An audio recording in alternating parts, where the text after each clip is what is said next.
From the player's perspective, the Brotherhood is a mysterious military force, first shown in Reality 3, that followed us through dimensions thinking we were trying to damage reality. While this is true, the Brotherhood of Flint and Steel has a very rich history, which all links into what happened to civilization in Reality 3. In this video, we will explore the Brotherhood's history from their point of view. Our story begins in the year 400 BV. Civilization in Reality 3 has been flourishing for many years, and a group called the Organization has come together and taken control of the world as their rightful leaders. This group were ruthless, and rapidly militarized their land in order to keep people from resisting their leadership. The population was living in poverty for almost 100 years, while the powerful were living in luxury. However, despite this suppression, the most intelligent individuals from the land began to be drafted into the Research Foundation. This was a group set up by the organization to allow more rapid technological advancements than the small amount of powerful men could create. And rapid technological advancements is definitely what they got. In return for producing new technologies, these poor scientists were offered a place among the rich and powerful in the capital for their families. With this motivation, these extremely intelligent people began working. Despite this, most citizens were still unaccepting of this takeover, and with good reason. So a small group formed with the idea that one day they could remove the organization from power. This group was called the Brotherhood of Freedom. The Brotherhood of Freedom quickly gained more and more members until they finally had enough firepower to raid a weapons manufacturing facility in the capital. And in 345 BV, that's exactly what they did. When raiding this facility, they found many experimental weapons created by the Research Foundation, and realized they need some scientists of their own. The Brotherhood quickly began recruiting scientists to develop new weapons for their fight against the organization. Meanwhile, in the capital, the organization was now aware of the Brotherhood's presence and began deploying the military heavily around the capital. They then ordered the Research Foundation to halt all operations and to only focus on weapons of war. This was the beginning of the First Civil War. The Civil War raged on for over 200 years, with the organization never losing control of the capital city. That was until the year 121 BV, when the Brotherhood attacked the capital with the first working flying machine. They flew high above the capital and dropped TNT, destroying much of the city's infrastructure. This bombing killed the majority of the organization's leaders and military, allowing the Brotherhood's ground forces to siege the capital and take control. These flying machines were quite unique from the usual ones you'd see, as the Brotherhood had discovered the fuel of bedrock remnants. One drop could fuel a fully armed tank for 2 months.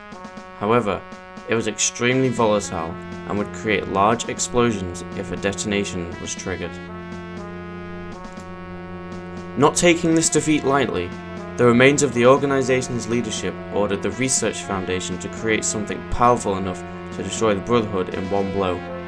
And in 119 BV, this creation was made.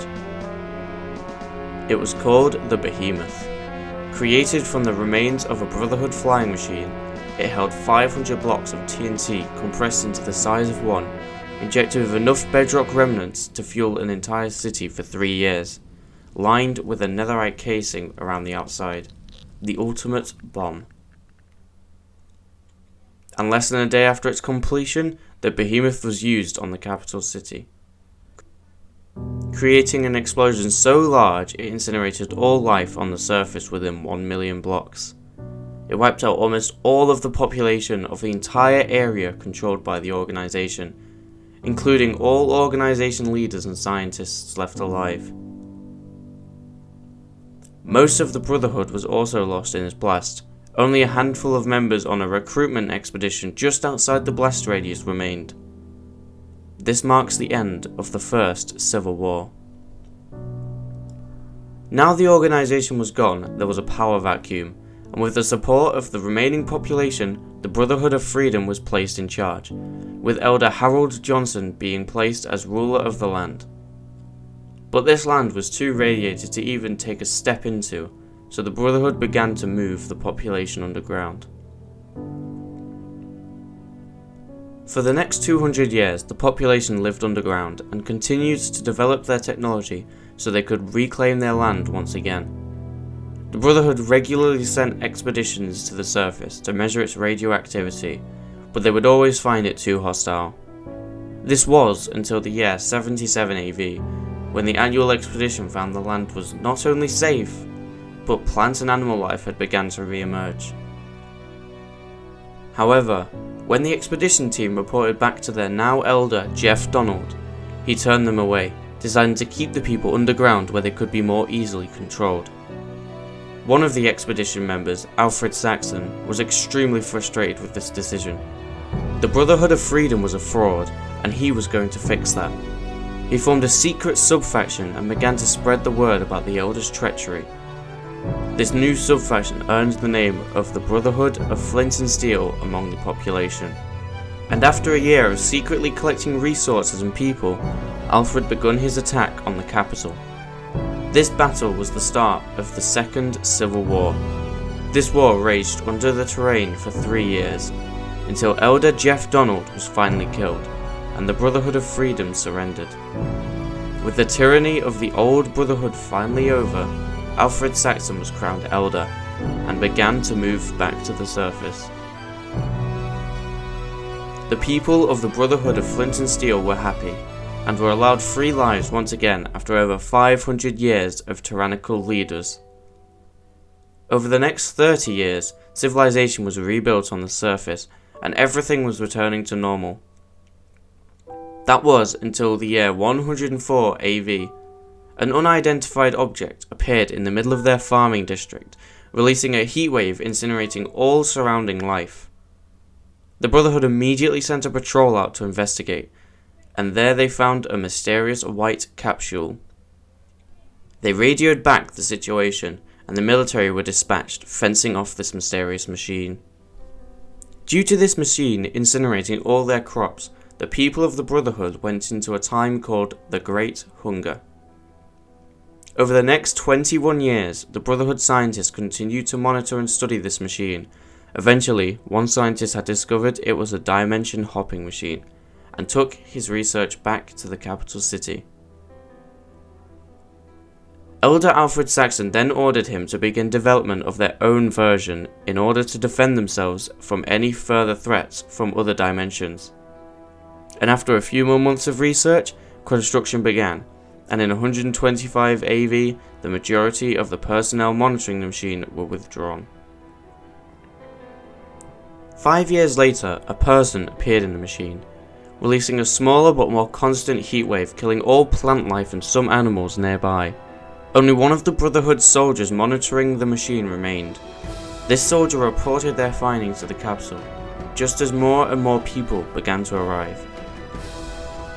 Elder Alfred Saxon made the difficult decision to ignore these possible threats from another dimension in favour of helping his people through this food shortage, and to further the development of their now named BAD, the Brotherhood Alternate Dimension Surveyor. The Brotherhood continued to develop the BAD, but struggled to replicate the original machine's fuel source, so attempted to fit their own. After many failed designs, one scientist proposed they use bedrock remnants as the fuel. After lots and lots of debates about the behemoth, Elder Alfred Saxon decided it was a risk worth taking to save the entire reality. So they sent an expedition out to the machine's landing spot to collect the necessary materials. While there, they saw what these people from another reality had done to their land: lava casts, explosions, chaos. They knew they needed to act fast. They quickly collected the bedrock and left. The BADs completed construction in the year 134 AV, but before they could test it, the sky began to flicker, alternating between night and day. Little did they know, they had unleashed the void by removing whole blocks of bedrock from the bottom layer. A scout was sent to the mysterious machine, and found lightning striking on all four corners of their compound. The Brotherhood took this as proof the Dimension Hoppers were trying to destroy this reality. The Scout then saw the people going back into the mysterious machine. They had powered it up, and the Dimension Hoppers had left. Without delay, or a test run, Elder Alfred Saxon himself, along with a small squad of 4 of his best men, used the Bads to follow the Dimension Hoppers back to their home reality to take the fight to them.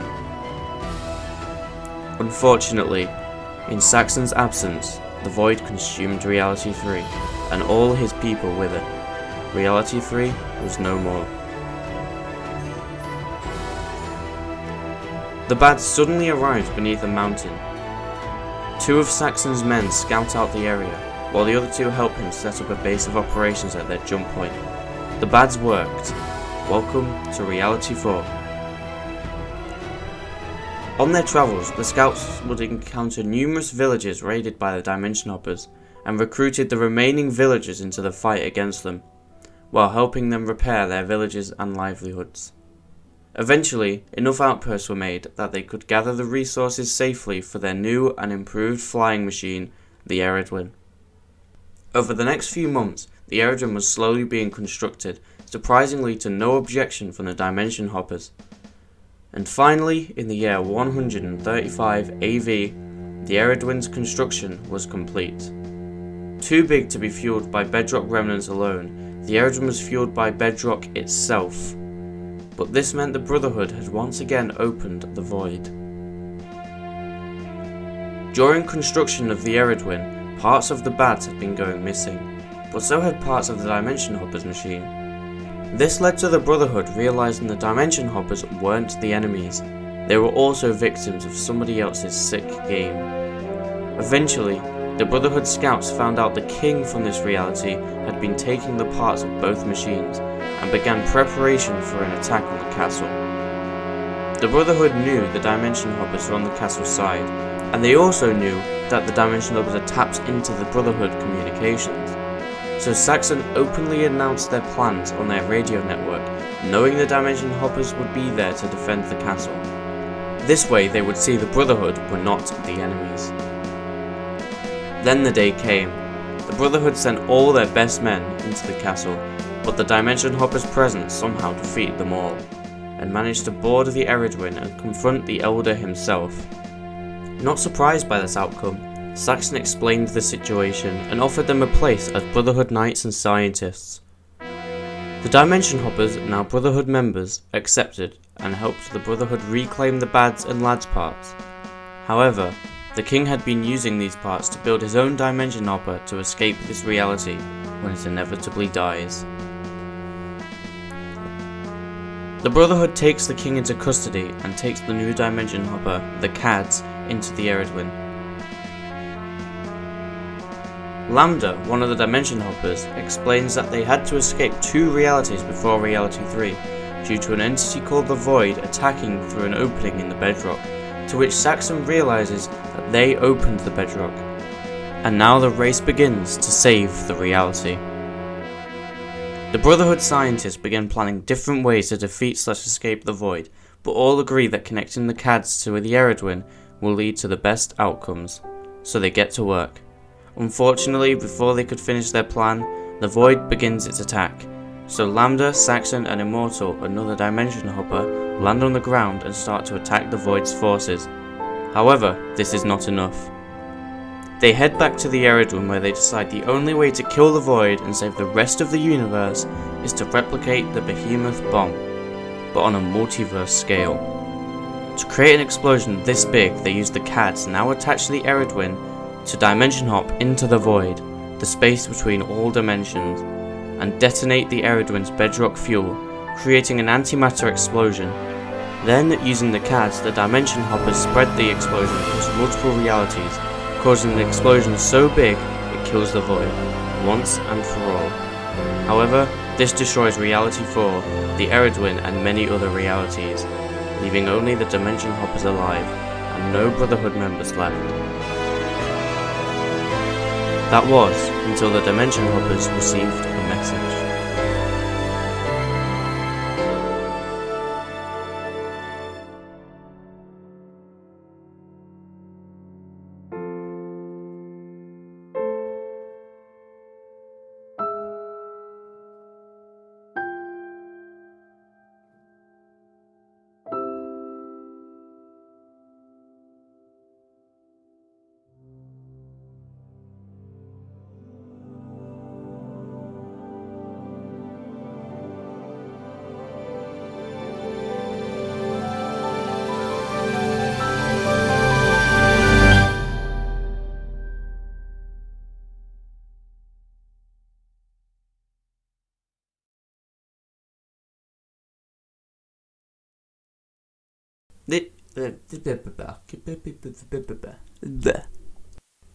In this video, we will explore the Brotherhood's history from their...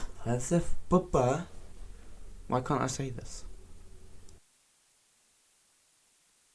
And has taken control of the world.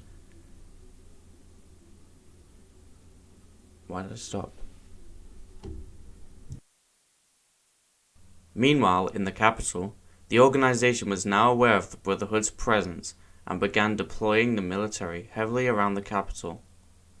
Then, they ordered the Research Foundation to halt all operations and to only focus on what destroying much of its infrastructure.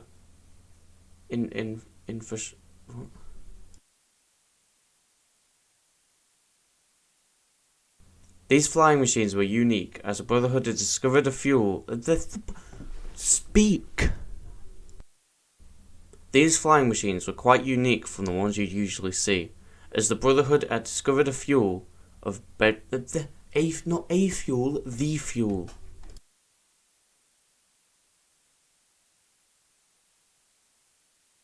It was called the Behemoth. Why have I written created?